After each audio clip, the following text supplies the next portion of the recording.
Hi, it's me, Ingrid INFP, and this is CBT therapy episode, whatever. This is the last episode of the series, and we're going to be talking about, well, how to end this CBT and how to, some tips for the future. And in order to get into this, the first thing that this chapter is about is perfectionism and how our self-confidence. And I want to remind you guys that I'm going through this book, Social Anxiety. I'm going through my own therapy, so this isn't, I'm not a mental health professional. Anyway, I wanted to talk about,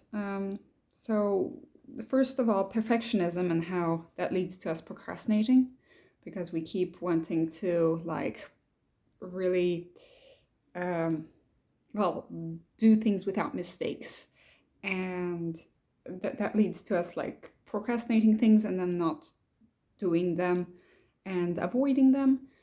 And we need to be okay with making mistakes.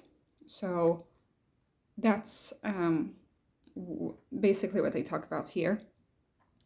And a way to think about it is saying so what? So if I make a spelling mistake, so what? Sometimes it's important, but sometimes it's less important. And it's better to do something half-assed than not at all, okay? In order to not be procrastinating everything all the time, because that leads to a lot of anxiety. Then they talk about, self-consciousness and self-confidence. And basically, they try to dispel some myths about self-confidence, which is, one, we are not born with it or without. Anybody can have self-confidence. Two, it's not something that's fixed. So you can be self-confident sometimes in your life, and sometimes you can be less self-confident. And three, it's that we all have some kind of self-confidence in something. So saying that we are a person with low self-confidence is kind of untrue. It just means that you have a lower self-confidence in most areas. But there will be some area where you'll actually have some kind of self-confidence. It can be small things or big things. It can be all sorts of different skills and attributes and stuff like that. And number 4, you can fake it until you make it. Basically, act like a self-confident person would. So you pretend that you're a self-confident person, and then you start realizing that the way that you hold your body, the way that you start thinking, the way that you start acting, it all gets better. And then people see you better, and then you gain even more self-confidence. So that's one way to do it. And number 5 is that even people who seem self-confident have some confidence issues that may not be there very often, but sometimes they will pop up. We all have some insecurities of some sort. So it's better to just think of ourselves, okay, well, we have some issues with self-confidence, but we're not a bad person or an unsure, insecure person because of that. People with social anxiety have a lot of self-esteem issues, often because we feel like we have to perform when we're around others, or even when we're alone, because we're thinking of how it would seem to other people. So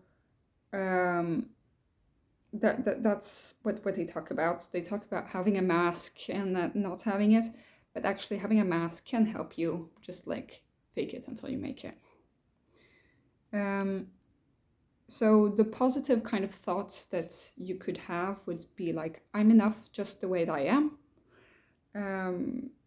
People aren't there to come after me, and what I'm doing is completely fine. It's okay. So That's about perfectionism and self-esteem. Now let's go into next thing, which is how can you stop the anxiety from coming back? And basically, it's repeating the same stuff that you've done throughout this CBT therapy, throughout the book. And, we can't just say, okay, I've done the therapy, now I'm a whole person who doesn't need to work on themselves, because otherwise there is risk for relapse. And there's a difference between having bad days, because we won't be able to perform and manage every day. But it's another thing to be in relapse, which is like you are fulfilling most of the criteria of social anxiety and you can't get back up, basically. A bad day, maybe the next day will be better, You have learned enough, but you do forget over time, so it's important to do regular training with the tips that are in this book, such as noticing your automatic negative thoughts, noticing how they are twisted and try to turn them towards a more realistic view, and doing your exposure therapy, going through your anxiety hierarchies and go slowly up towards the thing that is most scary. It's important to not finish the treatment too early, which is kind of what I've done, but it did happen because my therapist, I wasn't allowed to have more times with my therapist. So I've had to keep going with this on my own. But what they're meaning is to completely disregard, don't completely disregard what you've learned.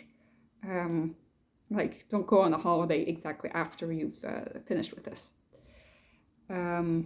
So it is okay to go slower on the exposure therapy because you don't need to be as intensive in this period, but don't stop with everything completely, because then the risk for relapse is bigger. It's okay to take a break if you're sick or if a situation in your life, like a big situation, like somebody dies or something happens. It's more important to get over that situation, or manage to manage that situation before you go back to the exposure therapy, because stress leads to more anxiety, which makes the exposure therapy a little bit too difficult to do. Basically, they also talk about don't stop with your medication just because you're finished with this CBT. It's important to talk to your doctor, basically, about the medication. And it says, whenever the opportunity arises, take the opportunity to expose yourself. Another thing is to overlearn. It's important to, once you feel like you're in a kind of okay place in your anxiety about a certain issue, to go above and beyond, something crazy to you, and try to do that. We're never finished with this. So if you're super used to now talking in a lecture hall full of people, but then maybe you'll realize that, oh, I'm not used to doing talks with informal talks with members of my own family, then that is what you can try to focus on. Then it talks a little bit about how stress makes your anxiety higher, and we've already talked about a little bit.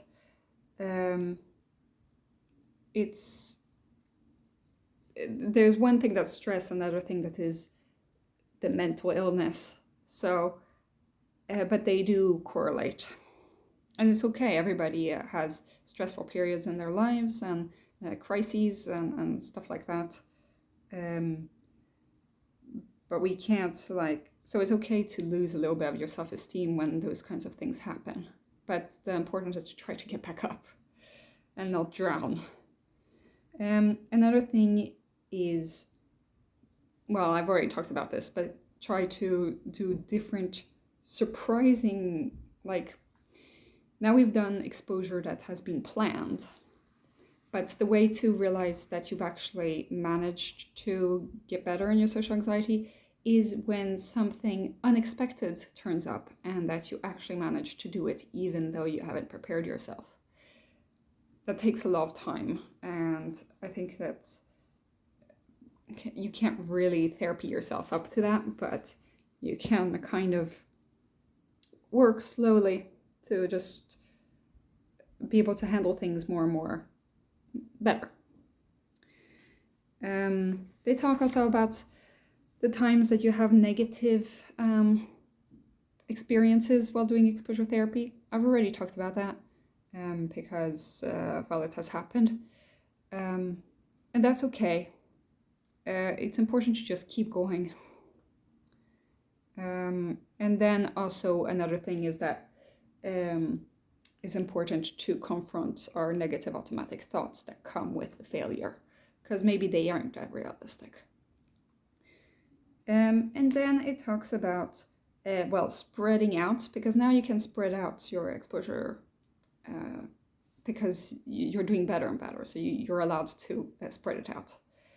Some things you won't be able to spread out. For example, if the exposure is at your work and you go to work every day, then like don't avoid a situation just because you're supposed to spread things out. Okay.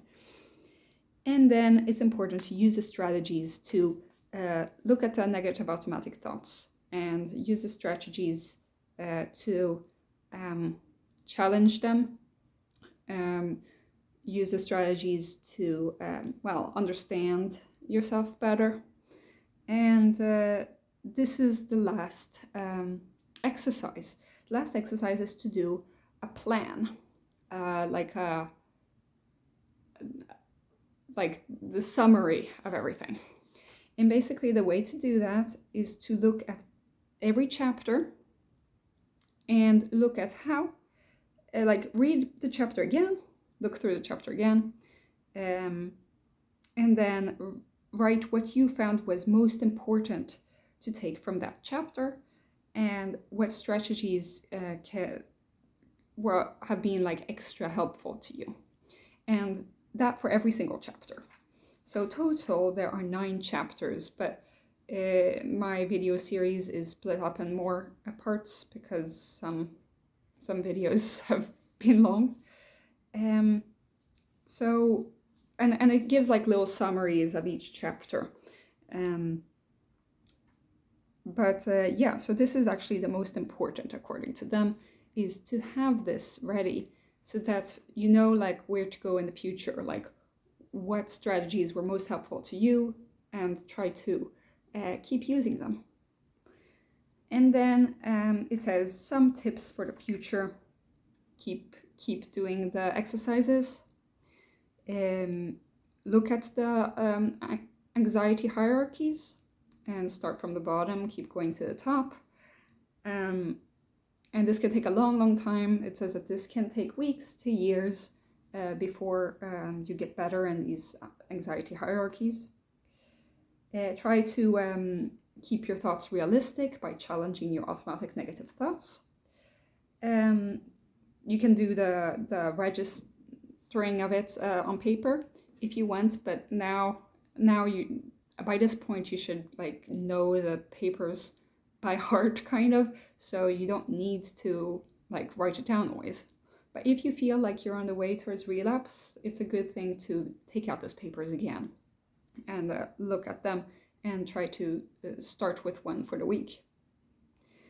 And it says that also a thing to keep doing is to learn to shift your focus, learn to, well, keep doing the meditation or breathing exercises or whatever you have in order to like regulate the body. Let's see what else. It's important to like Well, if you have problems, is to keep doing the challenging of the negative automatic thoughts, do the anxiety hierarchy, and to confront the situation. And to not use the, security behaviors or whatever. Look over your goals that you've done like earlier on in the CBT and see if they need changing, or and see how far you've come, and see how far you have left to go. And when, like, rule of thumb is to, if there's something that you really don't want to do, is to do it. Okay, do the opposite of what you want. And then they say, congratulations. Okay, congratulations. Now you have come to the end of this book. And they hope that it has helped you. What did you learn, and like, how do you feel now compared to at the beginning? And a way to look at this is to look back at the first episode that I did, the first chapter, which was about, if you have the criteria for social anxiety, which are the DSM criteria. Well, I still have the criteria. So I still have social anxiety, but then there's another screening. There's this screening that has points, that is about the different situations and how awful they feel for you. And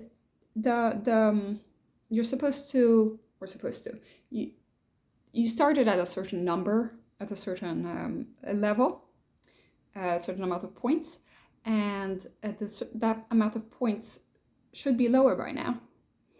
And the average is around 10 points difference. And I actually have 11 points difference. So where the screening, the cutoff for social anxiety is 10. When I started this, I had 23, and now I have 14. So no, that's 9. That's 9. So I got 9, and that is around average. But maybe some people, it says here that around 30% of people would be under the line for social anxiety, so under 10. And that means that they technically do not have the criteria for social anxiety. So I still have the criteria for social anxiety, but basically not. I'm just in the risk zone at the moment, and I only have social anxiety in certain situations and not generalized to like everything, like at the start of the treatment. Obviously, this isn't like a diagnostic manual, and it's not a professional actually doing the diagnosis for you, but it does show that there is some progress that has happened going through all of these exposure therapy things. There's still a lot I need to work on, but I think that I can maybe focus on other things than just social anxiety. I can focus on depression, on other kinds of anxieties that don't only have to do with social anxiety. I feel that this book has helped me a lot, and my therapist, obviously. I love my therapist. I give him chocolates and a card, and it really helped me. I do think that CBT is not for everyone. Sometimes you are right to think your thoughts. Sometimes your thoughts are not just negative automatic thoughts that are unrealistic, because sometimes they are realistic. And sometimes you can't really do everything that this book says for you to do, because it would actually lead to some pretty bad consequences. But what I do like about this book is that it is science-based. It is pretty straightforward. and it kind of talks to you like an equal, like a scientific person, you know, and does give a little bit of encouragement without making you feel completely infantilized. So I did enjoy going through this book, going through this exposure therapy. I haven't done it like to 100%. But if I could rank like how much I've worked on this, I would put myself on the 60%. I could have worked on this a lot more, but I feel like I already gave a lot of my energy up for this. I do feel like it gave some results. I hope that it helped you guys too. I don't know who wants to watch these, but some people do apparently. I hope that you guys have the resources to go to therapy as well, but I know it's hard. It is hard to get a therapist, and it's also hard to go through self-help books on your own. So this is a way for us to like go through something together, even if I'm not like qualified in any way. But it feels like, you know, just talking to friends about how this works. So yeah, that was the end of the social anxiety CBT. I'm proud of myself, but if you've gotten all the way through this means that you've gone through around 8 hours of content? No, well, at least 6 hours of content, because every one of these videos is almost a half hour. So yeah, great job everybody. Have a great day. Bye.